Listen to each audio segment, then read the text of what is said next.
Ce samedi 18 novembre 2017 s'est ouvert à Bamako la conférence nationale de l'Union pour la République et la démocratie URD au Palais de la Culture Amadou Hampâté-Bâ.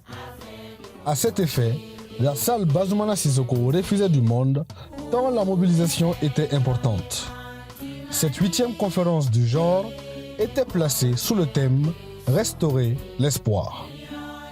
Elle a enregistré la présence des représentants des partis politiques, des leaders de la société civile, des membres du corps diplomatique, des cadres, militants et sympathisants du parti de la poignée de main.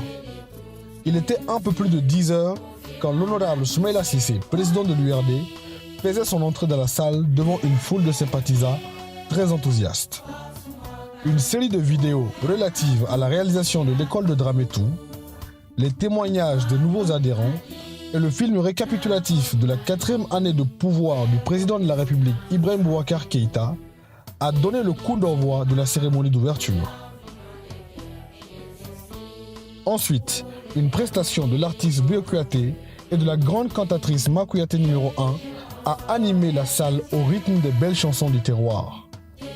Enfin, place au discours de l'honorable Soumaïla Cissé, discours dans lequel le président de l'URD a remercié tout un chacun pour sa présence et a fait une analyse claire de la situation du pays, démontrant ainsi le choix du thème « Restaurer l'espoir ». Nos populations, toutes nos populations ont perdu espoir quand malgré l'accord de paix, malgré la conférence d'entente nationale, malgré la charte de réconciliation nationale, malgré les autorités intérimaires, elles enterrent chaque jour leurs morts civils et militaires.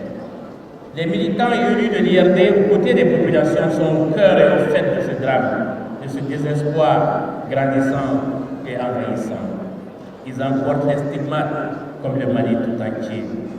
Que de conférences, que d'assises, que de palabres surtout sur cette paix qui ne vient pas, qui tarde dangereusement, qui semble s'éloigner indéfiniment chaque jour.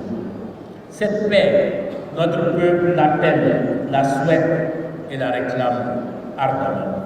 Actualité oblige, le chef de file de l'opposition a condamné avec la dernière rigueur le traitement infligé aux ressortissants africains sur le territoire libyen et a exhorté la communauté internationale et le gouvernement du Mali à prendre les mesures nécessaires contre ces faits dès notre âge. Nous apprenons avec une profonde indignation le trafic en Libye de migrants originaires d'Afrique subsaharienne, parmi lesquels des Maliens.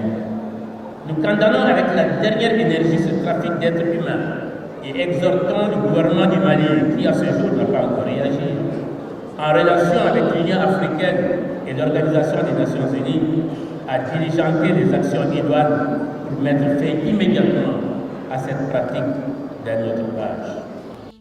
L'exécution de l'hymne national a mis fin à la cérémonie. À la suite de la cérémonie d'ouverture, les délégués du parti se sont réunis pour le début des travaux, notamment les échanges sur le rapport d'activité du bureau exécutif national.